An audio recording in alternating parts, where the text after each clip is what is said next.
हम बबीता अहाँ सबके प्रणाम कर रहल छी। आइ हम अहाँ सबके मधुश्रावणी श्रृंखला में 12 दिनक कथा सुना रहल छी। 12 दिनक कथा में 4टा कथा अछि। पहिल कथा अछि बाल बसंतक कथा, दोसर कथा अछि गोसाउनी कथा, तेसर कथा अछि शनैय और वार्षिक कथा और चारिम कथा अछि गोसाउनी देह फाटक। आई हम चालू कथा लऽ के एलहुँ हँ। पहिल कथा सुना रहल छी बाल बसंतक कथा। ई कथा 12 दिन सबसे पहिने सुना। एक ब्राह्मण के 7टा बेटा छलनि। छोटकी पुतोह गरीब घरक रहथिन, तेँ हुनकर सास हुनका नहि मानैत छलखिन आ नीक निकुत खाय लेल नहि दैत छलखिन।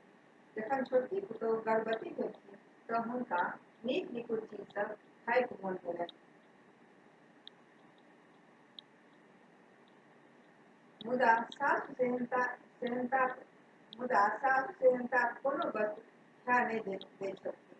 एक दिन ओ हारि कऽ अपन स्वामी से कहलनि जे हमरा खीर खयबाक मोन होइत अछि। हुनकर स्वामी अपन माय के कहलनि जे हम खेत जाइ छी, हमरा लेल आइ खीर पूरी बना कऽ कन्या हाथे पठा दिअ। माय परम संदेही रहथिन। हुनका भेलनि जे खीर पूरी अपने नहीं खायब, कन्या के खुआबे। तेँ हेतु ओ कन्या के जीभ पर किछु लिख देलखिन आ कहलखिन जाबत धरि अहाँ खेत पर सँ घुरि कऽ नहि आयब ताबत धरि जीभ पर ई लिखल रहबाक चाही। खीर पूरी दऽ कऽ कन्या के खेत पर पठा देलनि। कन्या खीर पूरी लऽ खेत पर पहुँचली। आधा हुनकर बड़ खेलनि आ आधा कन्या के खाय लेल कहलखिन। कन्या कहलनि हम कोना खायब, अहाँक माय हमरा जीभ पर किछु लिख देने छथि, खेलासँ ओ मेटा जायत, ओ बड़ फजैत करती। बड़ कहलखिन खीर पूरी के कतौ नुका के राखि लिअ।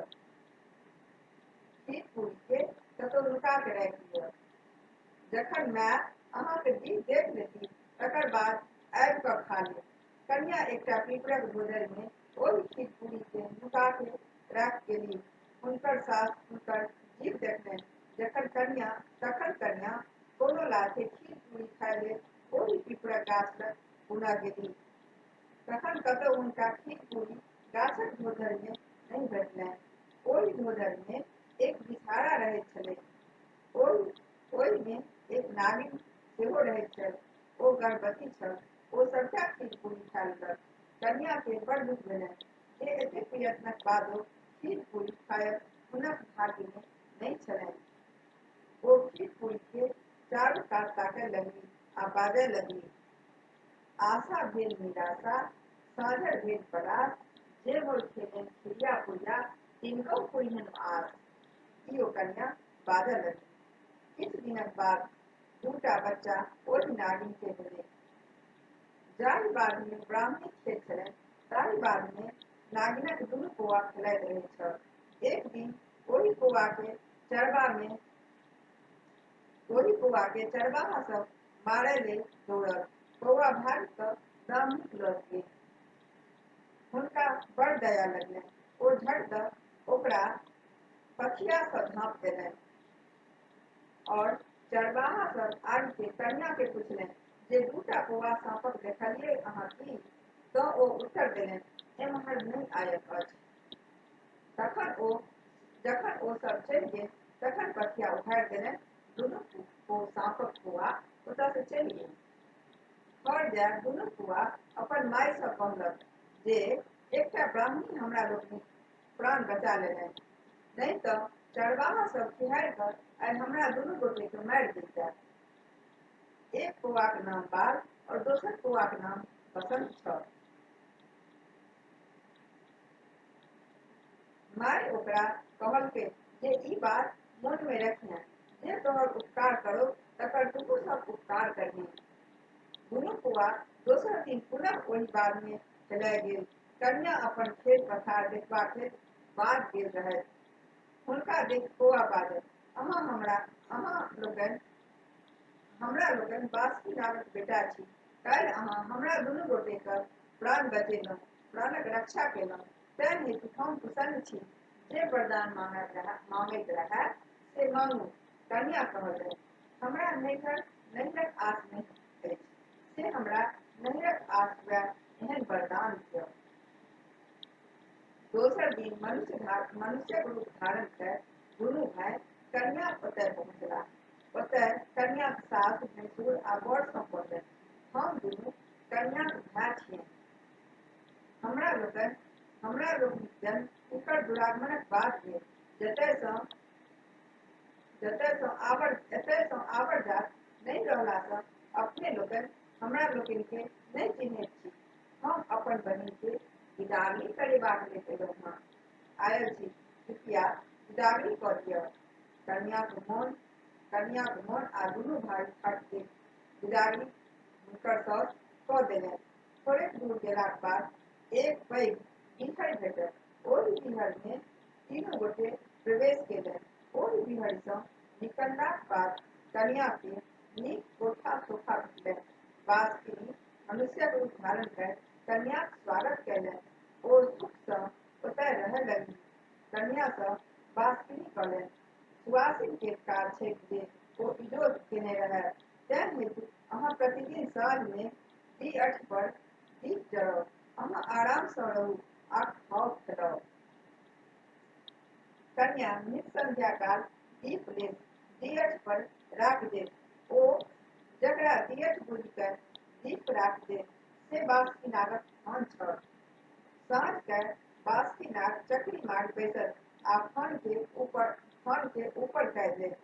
ओ ओकरे दीअठ बुझि दीप राखि देत। दीप गरम भऽ गेला सँ बासुकी नागक फन पाकय लगलनि। किछु दिन तऽ बासुकी बुझि एहि कष्ट के ओ सहलनि।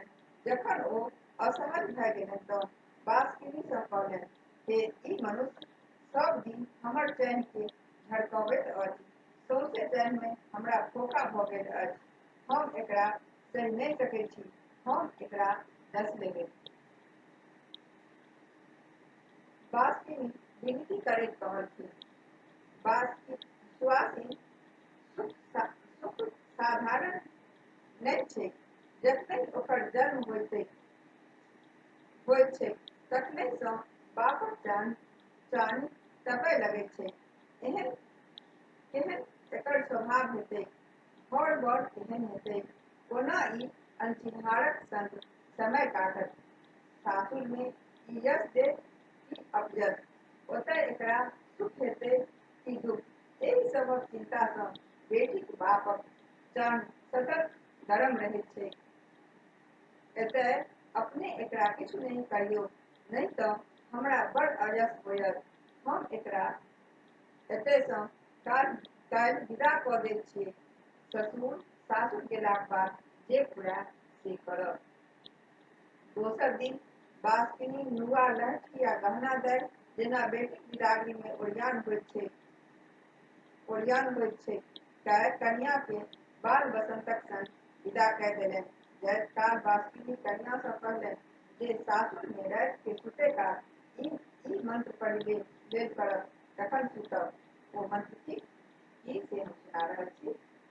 जितहारा जागू हरा मोती मानिक भरू गारा, नाग बढ़त नागिन बढ़त पांच बहिन इशारा बढ़त, बाल बसंत भैया बढ़त डाढ़ी खोड़ी मौसी बढ़त, आसावरी पीसी बढ़त सोना मोना मामा बढ़त, राही शब्द दे उठी कांसा शब्द दे उठी, होइत प्रात सोना कटोरा में दूध भात खाए, सांझ सूती प्रात उठी पटोर बही कचोर ओढ़ी, ब्रह्मक देव गोदार विष्णु चांचर बार, भाग ले प्रिया मकोड़ा तारी बाढ़ होता ईश्वर महादेव, पड़ल गरुड़ के खाट आस्तिक जरूर गरुड़।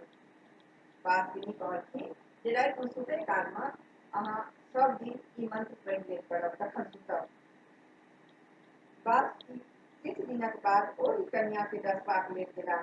कन्या सब राति सुतबा सँ पहिने बासुकीक देल मंत्र पढ़ि लैत छल। मंत्र सुनि कऽ बासुकी नाग के डसबाक साहस नहीं भेल। ओ घुरि कऽ चलि जायत। 3 दिन घुरि कऽ जखन मौका नहीं लगलनि तऽ राति में कन्याक मंत्रक जप कऽ लैत छलीह। तखन चारिम दिन तमसा बासुकीनाथ साउस के डस देलन आ द्वार पर 3 बेर अपन नांगर पटक पटक वापस चल गेला। कन्या घर सोना चांदी सँ भरि गेल, अन्य कीमती वस्तु सँ भरि गेल। ओ सुख सँ रहय लगली। ई भेल बाल बसंतक कथा। आब हम दोसर कथा सुना रहल छी, गोसाउनिक कथा। मगध नामक एकटा राजा रहथि। हुनका 101टा बेटी छलनि। पैघ बेटीक नाम गोसाउन रखलनि। ओ सुंदरी आ सुलक्षण रहल। जखन ओ विवाह करबा योग्य भेलखिन तऽ राजा विचारलनि जे एहन वर भेटतै जे ओहो 101 भाइ रहिता तऽ सब बहिनीक विवाह एके ठाम भऽ जायत। तेहन वर ताकल जा लागल। संयोग सँ नाहर राजाक बेटा बढ़सी भेटलखिन। ओहो 101 भाइ छलाह। हुनका सँ छोट भाइ चलय लगथिन। तथा बढ़सी 100 भाइक विवाह गोसाउन के 100 बहिन सँ भेलनि। बढ़सीक विवाह काल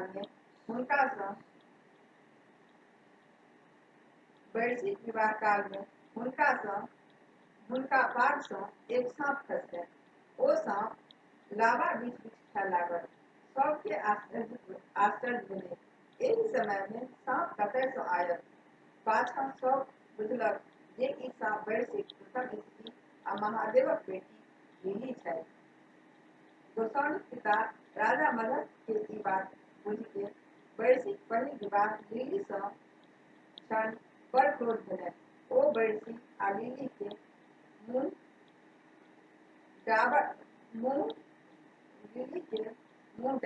डबरा में फेकबा देलनि।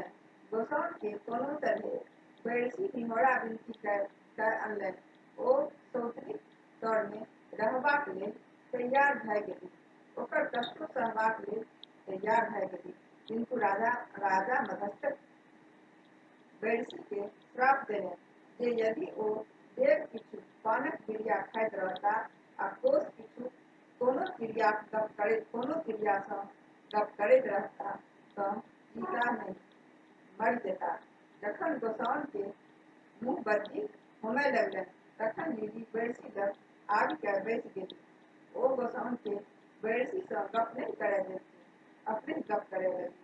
गोसाउन के एकर बड़ तामस भेलनि। ओ लिली के कहलनि, लिली गे तो आंगन भीगी तार मधुर सन तोहर केश। भाग रे लिली, हटतो तोरा धर्मक छो नहीं देश। पुनः दोसर दिन गोसाउन बढ़सी सँ गप करय लगली। ओ भरि घर बालू ओछा देलनि जे लिली बालू पर ओतय नहीं आबि सकैत छथि। किंतु लिली बालू पर कंगना सब राखि ओहि घर में बैस गेली। हुनका देख गोसाउन माहुर भए गेली। ओ फेर लिली के दुत्कारलनि, कारी गे कठिनाई, कारी भाग पसारी। कर्म दोष की मेटतो, जान क्यों नहीं पहुँचो। दुरागमन भेला पर गोसाउन सासुर अयली। एतहु स्वामी लिली के बड़ मानत। किंतु गोसाउनिक सासुर सोहागिन रहत। स्वामी के सोहागिनिक नहीं रहला सँ गोसाउन के बड़ दुख है। ओ सासु के उल्हन देत। सासु कहथिन, की करबे? सासु सोहागिन छिनबार चलि बैसत, संयक सोहागिन नहिरा जा बैसत। ई भेल गोसाउनिक कथा। आप सुना रहल छी तेसर कथा, सनायक और बढ़सीक कथा।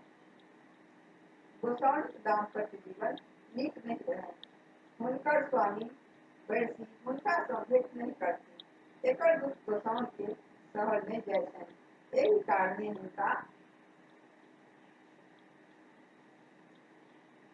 धिया पुता नहीं होइ। ओ चिंतानुसार रहथि।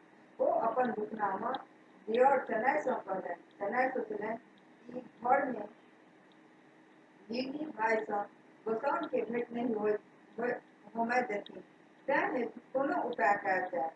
सोचि कऽ ओ बड़सी सँ कहलनि, सतत घर में बैसल रहै छी, बाहरो घूमब आवश्यक होइत छै, कतहु घूमय लेल चली।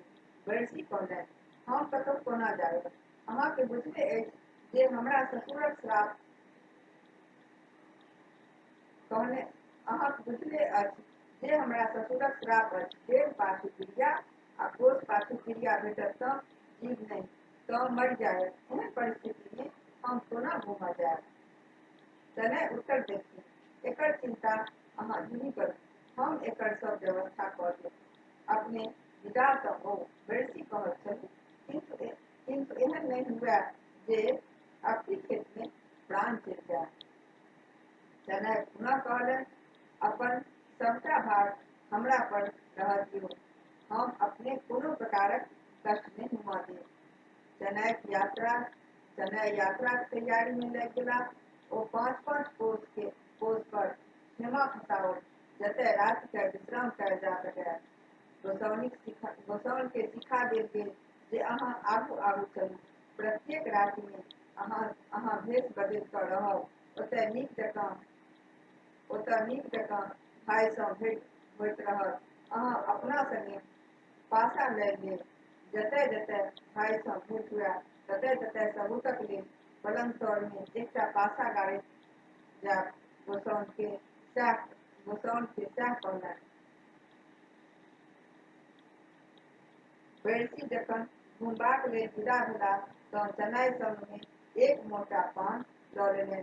डेग पर चनाई भाई के एक बिरिया पान देने जाय। बड़सी कोस पर कोनो बिरिया भेटनि तकरा टोक देत। जखन ओ एक कोस गेला तऽ हुनका भांग खेबाक इच्छा भेलनि। ओ 4 सखी के इनार पर पानी भरैत देखलखिन आ टोक देलखिन, बच्ची आन पिया गटगट। सखी लोकनि बड़सी कऽ कहब नहीं बुझलनि। पहिल सखी कहलनि, गहींर कुआँ के निर्मल पानी ओ डोलन के खटखट, हम भरिहें तो पीहें बटोहिया, तब मचिहें गटगट। बड़सी कहलनि, नहीं बच्ची आन पिया गटगट। दोसर सखी बच्ची, तपत चूल्हा गरम कराही ओ जीवन के खटखट, हम छानब तो खैमे बटोहिया, तब मचते गटगट। पुनः बड़सी कहलनि, बच्ची एही नहीं गटगट, बच्ची आन पिया गटगट। तेसर सखी बच्ची, लाल पलंग पर दरी बिछौना ओ तकिया के खटखट, हम सुतब तो सुते बटोहिया, तब मचते गटगट। पुनः बड़सी कहलनि, बच्ची एही नहीं गटगट, बच्ची आन पिया गटगट। चारिम सखी बात बुझि गेल। ओ कहलक, लाल लच्छी के हरियारी, पत्ती ओ मरीच के खटखट, हम किसी तो पीवे बटोहिया, तब मचते गटगट। बड़सी प्रसन्न भय कहलनि, हाँ बच्ची एही कही गटगट। सब सखी मिल भांग पीस के बड़सी के देलनि। ओ प्रसन्न भय पीलनि। बड़सी आगू बढ़ला तो देखलनि जे खरहोरि में एक स्त्री सिक्की चिड़ैत छथि। ओ टोकि देलनि, सिक्की चिड़ैत रहत,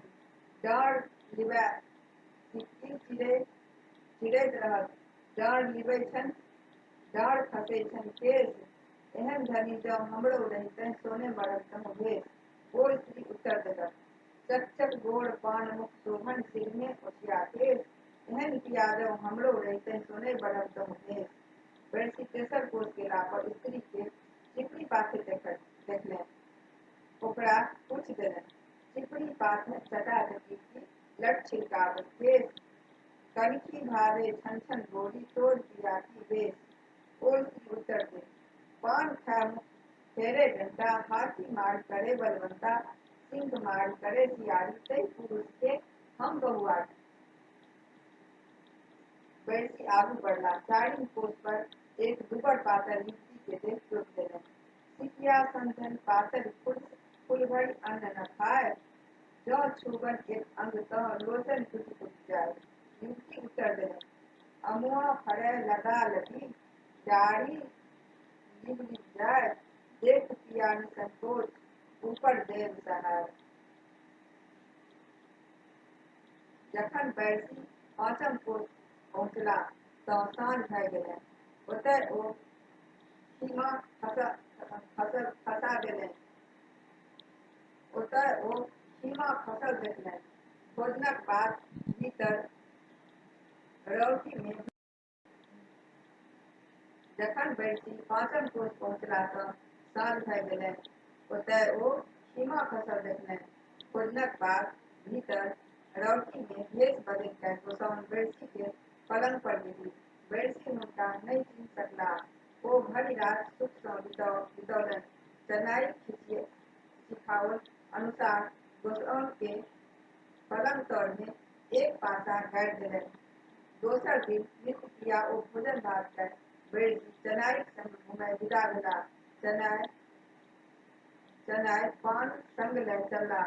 किछु दूर गेला पर एक युवती के पोखरि में नहाइत देखि बैरसी कहलनि, गौरी बेटा कोरी जाओ कछ कर स्नान, यौवन तोहर काबू निकलै छौ, कर ब्राह्मण के दान।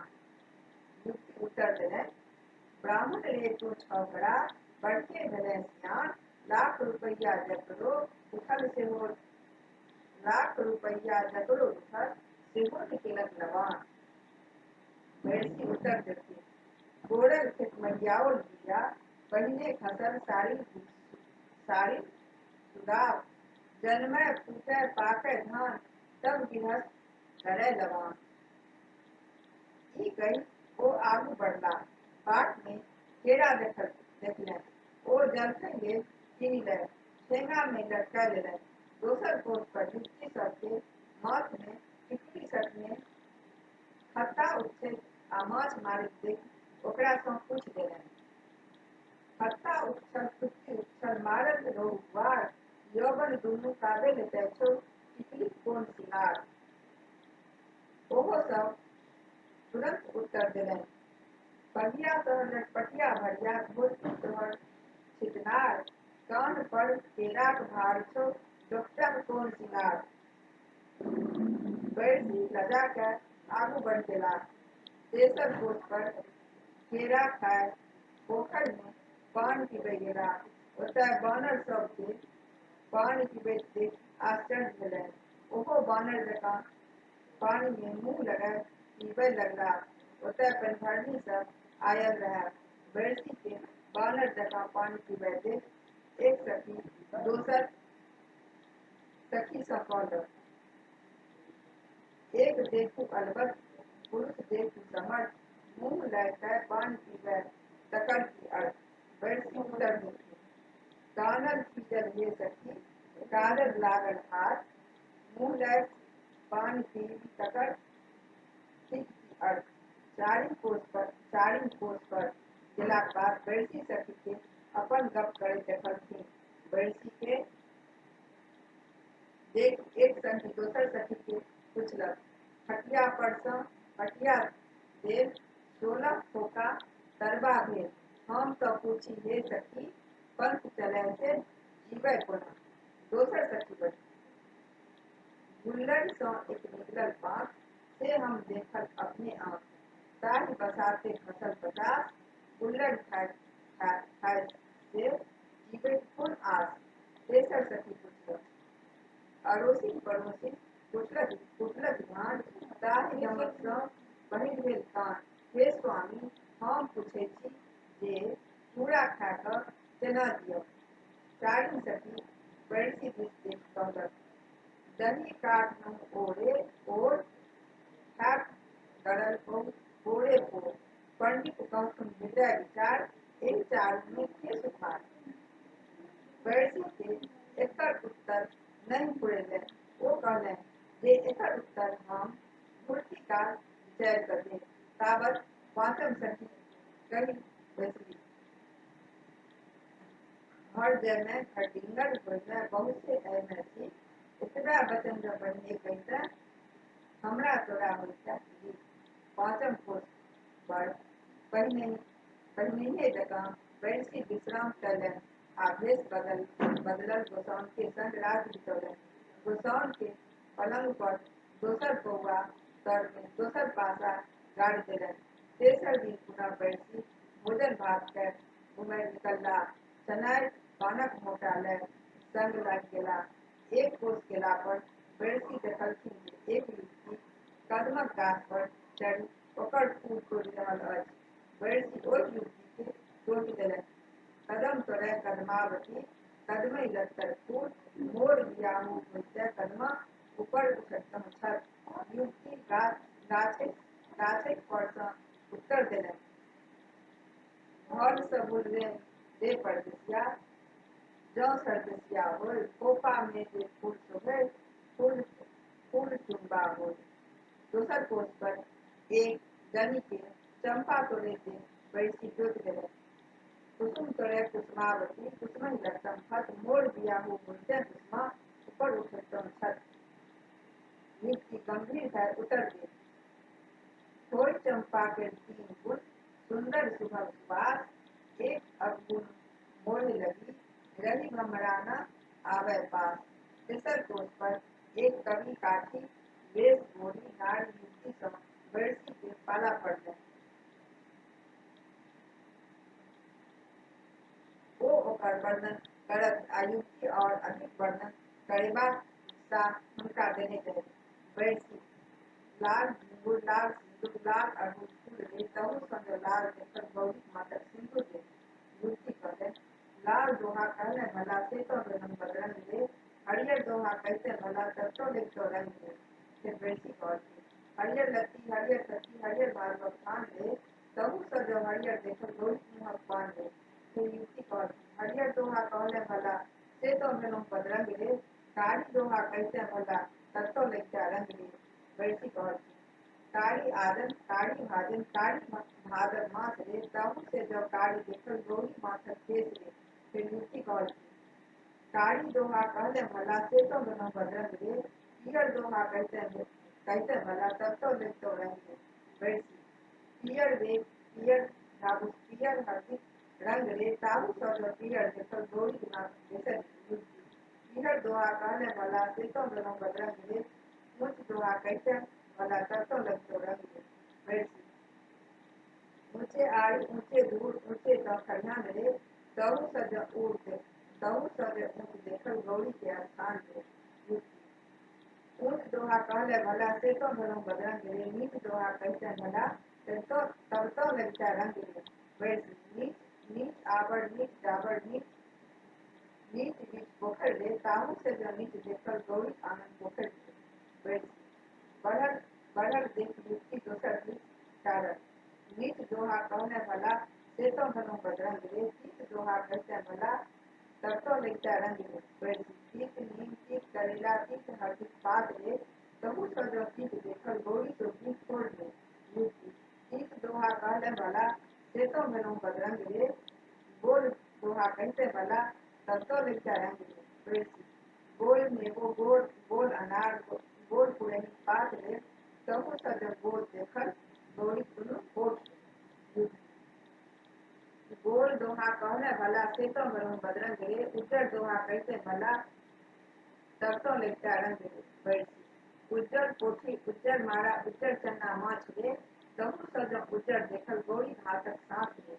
युवती, उज्जर दोहा कहले भला से तो बेरंग बदरंग रे, दसम दोहा कहते भला तब तो लगता रंग रे। बैसी, 10 दोहा 10 फूल 10 गाछक माछ रे, तहु सँ जो 10 देखल गौरी के विवाह रे।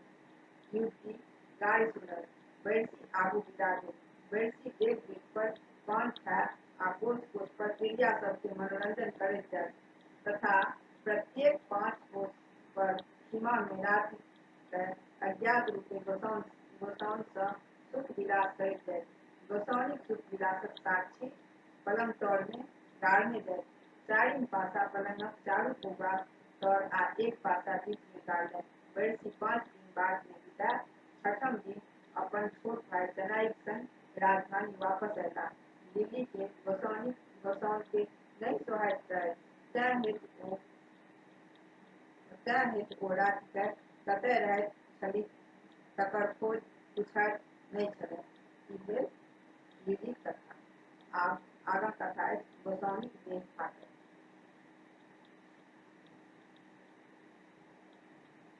थोड़े दिन बाद गोसाउन के 5टा बेटा भेलै, जकर नाम ओधु, कछु, महानाग, श्रीनाग और नागसी राखल गेल। लीली के कोनो संतान नहीं छलनि, कियाक तऽ हुनका धर्मक लेस नहीं छलनि। गोसाउन धर्मात्मा छल, तें हेतु ओ भरल पुरल भेली। गोसाउन चनाई के आशीष देलनि। जाहि वन चन्ना चानन होता तहि वन होयत पलाश, चानन सौरभ सुरभित रहत, जौ बढ़त बसात। लीली ई सब सुन बड़ डाह मन आ अपन साउस के कहत जे ताती रानी, तोहर कनुआ बेटा हमरा दुख दैत अछि।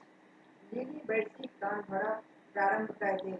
ओ कहलनि जे गोसाउन के पाँचो बेटा चनाईक संग पाप कयला सँ भेलनि अछि। बैरसी सेहो गोसाउन के नहीं मानैत छलाह आ ने हुनका स्मरण छलनि जे हुनका संग कियो विलास कयलनि अछि। बैरसी एहि बातक जिज्ञासा गोसाउन सँ करैत गोसाउन के हुनका यात्रा में पाँचो सीमाक सुख विलासक स्मरण देखाओल आ सबूत में पलंग तर में गाड़ल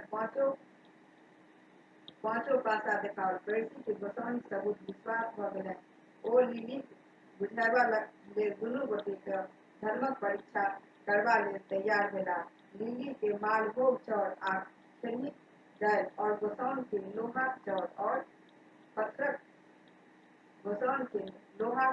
पात्रक दालि रंधबाक लेल देलनि। लीली गौरबैत रहल, बिना नियम निष्ठा सँ भानस कय, जे हेतु हुनकर चाउर आ दालि नहीं सिझलनि। किंतु गोसाउनी धर्मात्मा छलीह, ओ नियम निष्ठा सँ भानस कयलनि। हुनकर लोहाक चाउर और पात्रक दालि सुसिद्ध भय गेलनि। लोक सब ई देख गोसाउन के धर्मक प्रशंसा कयलक। ई सुनि गोसाउनीक देह घौरब सँ फाटि गेल। ई भेल गोसाउनीक देह फाटल। आइ 12वां दिनक कथा समाप्त भेल। जय विषहारा। रोज देखै छी आ रोज कथा सुनलाक बाद जे हमसब 5 दिन सारांश सुनै छी से सुनिए।